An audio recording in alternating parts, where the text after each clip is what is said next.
అయితే ఈ శనేశ్వరుడి సంగతి మీకు డౌట్లు ఉన్నాయి ఇంకా. అదే అసలు ఈయన పుట్టుక, ఈయన క్యారెక్టర్ అంటే ఈయన మనస్తత్వం ఏంటి, వాటి గురించి తెలుసుకోవాలని ఒక ఆసక్తి రమ్మగారు.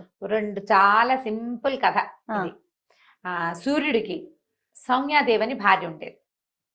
ఆయన సూర్యుడు ప్రచండమైన వేడిమి కలిగినవాడు కదా. ఆవిడకి ఎప్పటికీ 2 పిల్లలు కలిగారు, యముడు యమి, లేదా యముడు యమున, 2 సంతానం ఉన్నారు. ఈ సౌమ్య ఆవిడ భరించలేకపోయేది ఈ వేడిని. ఎప్పుడు కాలుతూనే ఉండేవాడు నిరంతరం. సూర్యుడు ఏంది నిత్యం అగ్నిగోళం కదా ఆయన. ఆవిడ వేడిని భరించలేక ఎక్కడికైనా వెళ్ళిపోయి సేద తీరాలనుకుంది. ఏం చేసిందట, తన ఛాయ, తన నీడని తీసి, నీడని నా బదులు భర్తతోటి ఉండమని నీడని అక్కడ పెట్టి ఆవిడ వెళ్ళిపోయింది సౌమ్యాదేవి. వెళ్ళిపోయి ఏంటంటే ఆవిడ వేడిని భరించలేక సముద్ర తీరంలో విహరిస్తూ ఉండిపోయింది అనమాట. ఈ ఛాయాదేవి ఇక్కడ ఉండిపోయింది. ఈ ఛాయకి కూడా క్రమంగా సంతానం కలిగారు. ఈ మన శని తపతి ఒక కూతురు కొడుకు కలిగారు. అయితే ఈవిడ ఏం చేసేది, ఏదైనా ఒక సందర్భం వస్తే తన పిల్లల్ని ముద్దుగా చూసుకుని పెద్ద ఆవిడ కొడుకుని ఓ దెబ్బేస్తుండేది. ఏముండి కేకలేసేసరికల్లా ఆయన దుఃఖిస్తూ చిన్నపిల్లాడు అప్పటికి తండ్రికి చెప్పాడు సూర్యుడికి, ఇవి నన్ను కేకలేస్తున్నాను, ఎందుకు నువ్వు ఇట్లా తేడాగా ప్రవర్తిస్తావు, ఎందుకు ఇట్లా ప్రవర్తిస్తున్నావు, పెద్ద పిల్లాన్ని ఇట్లా అంటున్నావు అని ఆయన తీక్షణంగా చూసేసరికల్లా ఆవిడ బెదిరింది. భయపడేసరికల్లా ఆయనకి బెదురుతోంది, ఎందుకు ఈమె బెదురుతోంది అని ఒక దృష్టి ఆమె మీద సరిగ్గా సారించేసరికి ఈమె సౌమ్య కాదు అని తెలిసిపోయింది. ఆయన ఛాయాదేవని తెలిసిపోయింది.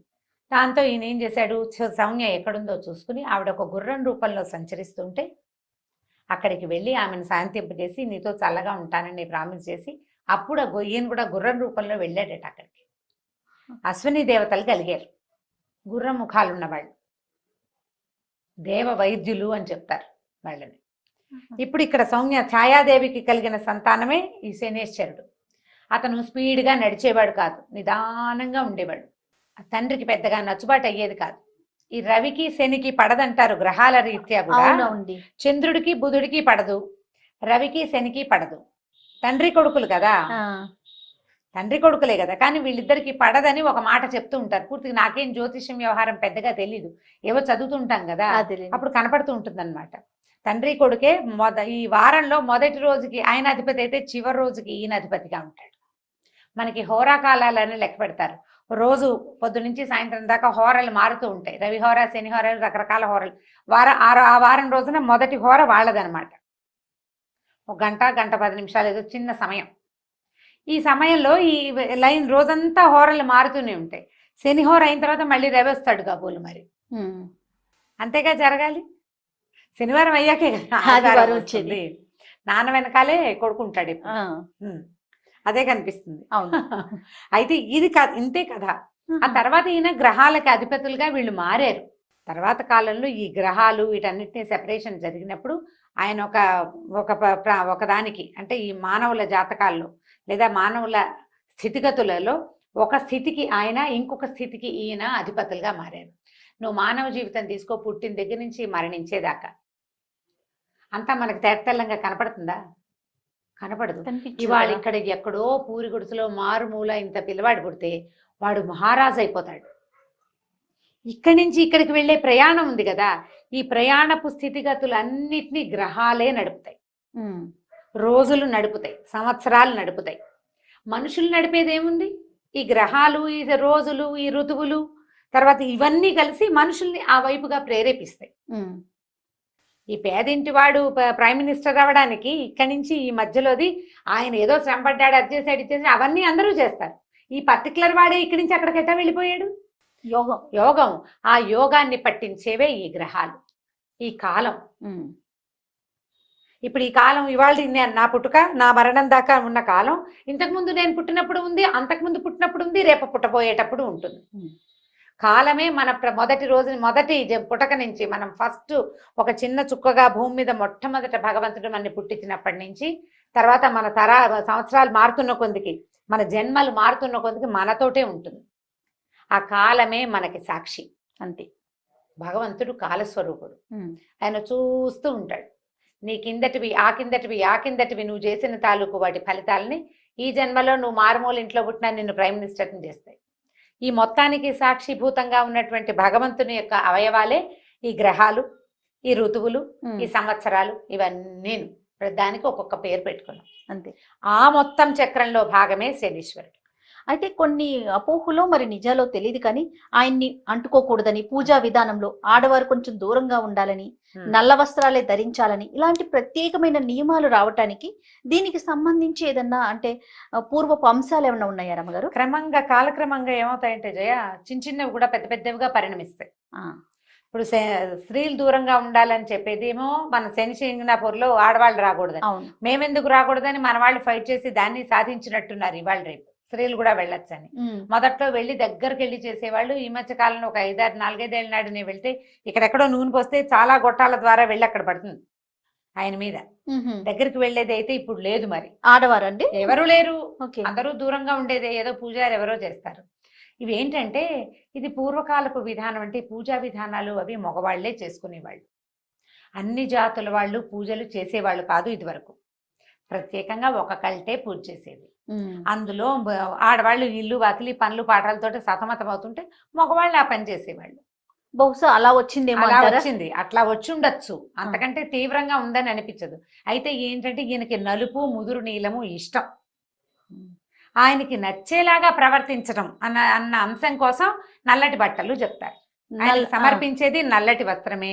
నువ్వుల నూనె సమర్పిస్తారు, నువ్వుల నూనె సమర్పిస్తాము. ఆయనకి ప్రీతి, ఆయనకి నచ్చు, తైలం ఇష్టం. ఆయనకి తైలం ఇష్టం, నువ్వుల నూనె అంతే. నువ్వుల నూనె ప్రత్యేకం, అందుకని నువ్వుల నూనె సమర్పిస్తారు.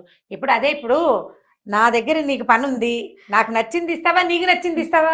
నాకు నచ్చింది ఇస్తే మీరు పని ఎలా చేస్తారు? అదే కదా, సేమ్ అదే పాయింట్ ఇక్కడ. ఆయనకి నచ్చినవి ప్రతి గ్రహానికి, ఈ గ్రహానికి బుధుడికి పెసలు, శుక్రుడికి ఇంకోటి, బృహస్పతికి గురువుకి శనగలు, అలా చెప్తారు. ఒక్కొక్కళ్ళకి ఒక్కొక్కటి అని. ఈయనకి నువ్వులు చెప్పారు. ఈయనకి నువ్వులు ఇష్టం. దీంట్లో ఇంకొక విధానం ఒకటి ఉంది.